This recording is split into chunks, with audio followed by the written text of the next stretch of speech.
Coach, I just have a question about play calling from the sideline. As the play caller, how difficult is it? I know you got eyes in the sky with guys like Coach Yursich and other guys up there, but just how difficult is it to see the field and just be a play caller from the sidelines? You don't have as good a perspective, but you get a feel for what's going on in the game. I think being in the press box, it's like playing a video game. When you're down on the field, you feel like you're in it. Both have positives. Second row left, Bill. Ryan, we've talked with you a lot this year about, picking and choosing your spots when to run Justin and protecting him. Now that you've gotten to this point, if there was any kind of governor on that in terms of your play calling, is that gone now? No, I don't think so. I mean, we still have to be really smart in what we do, and when it makes sense, it makes sense. When it doesn't, we'll be smart with that. But we certainly don't want to be, just cavalier about just running them all over the place. And right next door, Art. Ryan, you mentioned that your version of happiness is winning a football game at noon and going home and hanging out with your family and ordering food, which is probably the most important part, right?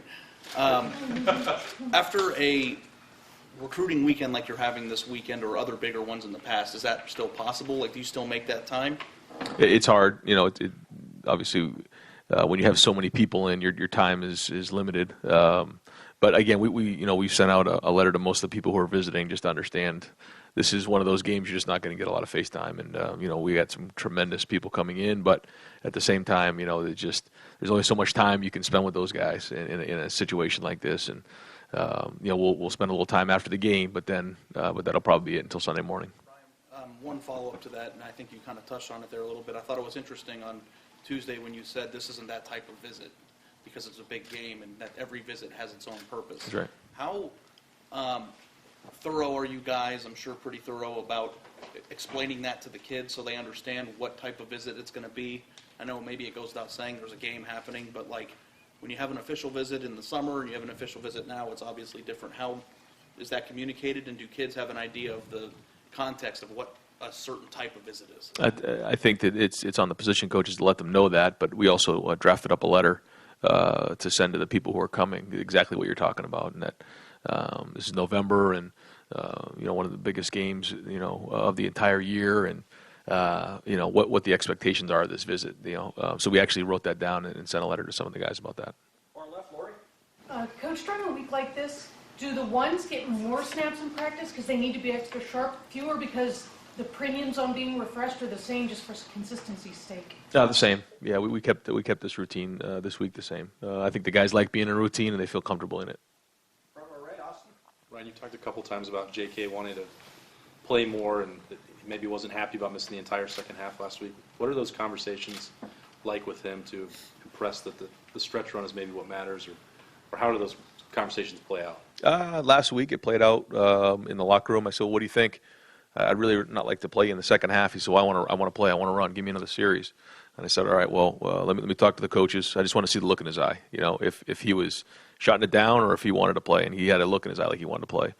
And so then we got down on the field, and he's stretching out and moving. And right before the ball got kicked off, I said, "You're out." And he just kind of looked down to the ground. And I said, "I'm only doing it because I love you, man." And he said, "Love you too, Coach. I appreciate it." And he went on to cheer, his teammates. But that's the competitor in him. And I said, "There's a lot of football to be played," and that was the conversation. How do you say no when you see that look in his eye? Yeah, well, that's when you got to make some hard decisions. That's my job, to make sure that I'm protecting the program and him. Right next door, Tim. Yeah, Ryan, you were a quarterback of some repute. When did that moment come in a week where the bucket, information bucket, got overloaded maybe for you from coaching input, et cetera? And how has that guided you, and especially this year with a first-year starting quarterback, but how has that guided you in going into a big game, how much Justin really needs to know, et cetera? It's a great question. It's something you just have to go back on your experiences in your gut and what you known, and try to figure out what that balance is, to figure out what we can execute at a high level and what's too much. And again, that's the art of coaching. And sometimes you think and you're wrong. Other times you hit it right on the nose, and that's what we work on all week. Right next door, Bill. You guys are obviously number one and statistically in a bunch of defensive categories, and yet B.B. Landers said and Pete Warner said last night that we see the flaws. We don't think we're anywhere near that. What's your take on it? Where are you guys defensively? Well, I agree. I think that there's a lot to improve on, and we're going to get challenged this week, unlike we've got challenged all year with the skill and with the different schemes that they're going to be bringing. And so we've got to win a line of scrimmage, defeat blocks, and like you said, we certainly haven't played our best game on defense yet. Third row, middle. Dan? Ryan, weather forecast for Saturday looking like some rain, cold, maybe a chance of snow. Is that anything that concerns you at all in your prep for Saturday? Doesn't concern us. We look at it and try to plan ahead, Both teams have to deal with it. So we will deal with it just like we did in the Wisconsin game. And, whatever it is, and we'll handle it. Front row, middle. Joey? If not, my bad. Front row left. Doug? Ryan, as a head coach, what is your thinking on ever allowing a player who is not a senior in eligibility go through senior day festivities if it's pretty obvious that this is his last year at Ohio State? Yeah, we typically like to do it just for the seniors.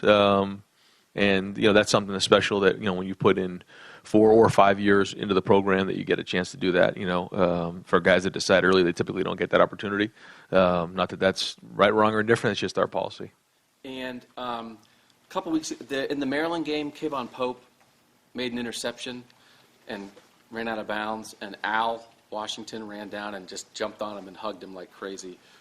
What did you think of a moment like that when you have an assistant coach and a player doing that? I showed it in the champions meeting and just showed them that that's the excitement, energy that we're looking for. And there was a lot of guys on the sideline who did the same thing. But to see Al and the passion that he coaches with and the energy he coaches with, that's what we want with all of our coaches. And we called it out in the champions meeting, and it was great to see. Right next door, Nathan? You guys have obviously been really prolific in the red zone this year as far as scoring touchdowns. I think the only 2 teams ahead of you have had about half as many attempts as you guys have had. When you diagnosed what happened on the goal line stand Rutgers had the other day, were there any common denominators in there that concerned you, or do you just kind of write it off as an anomaly? And about 4 plays earlier, I wasn't sure what happened. Justin ran, and I thought maybe he got jammed up there, and it was nothing. But at the time, I thought that something had happened, so I got very conservative and ran the ball. Second row right. Tony? Ryan, you've been asking the fans to be loud in this one because it alters communications. What's it like calling plays and doing that sort of thing at Penn State when that's a crazy crowd? How does it affect you? Oh, it's huge. So guys being loud when you're at an opposing team's stadium, if you're on offense and you're trying to communicate, it's really hard. And so the louder we can be, the better. And just picture a left tackle who's trying to block Chase Young, who's not on a verbal cadence. He's on a silent cadence. So typically what happens is they have to use some other mechanism to trigger when the snap count happens. And if you're really, really efficient at that, you can be as good as a verbal cadence, but you got to be really on your game. And so you're either looking in at the ball or you're trying to time it up or all of those things. And so the louder we can get, the harder it makes on their offense. And so especially on third down, but anytime they have the ball, the louder we can be, the harder it is on the offense, and especially on the offensive line who's trying to block our defensive line. Right behind him, Tom? Noah Kane, sounds like he's a game-time decision. KJ Hamler's been in concussion protocol. How much does that uncertainty with kind of big pieces on their team, how much uncertainty does that uncertainty kind of impact and make your preparation more difficult this week? No, I mean, those guys will be playing, and they'll be shocked if they don't. If they don't, we'll adjust, but we're planning on those guys playing. In general, when you have something like that where there's maybe a little bit of uncertainty, how much does that actually change? We just plan on those guys playing, and then we go from there. Yeah. Last 2 questions. Far right, Colin? Ryan, Justin Hilliard won't be going through the senior day festivities I saw. Has his waiver been approved, and where's he at deciding on who sits here? Yeah, you have to talk to Justin about that, but he certainly has interest in coming back. And final question. Front row, middle, Joey. Yeah, Ryan, similar line of questioning. C.J. Saunders, another guy who could pursue a 6-year. What's the latest with him on that? Yeah, it's something he's interested in, but there's still a lot to be done before that happens.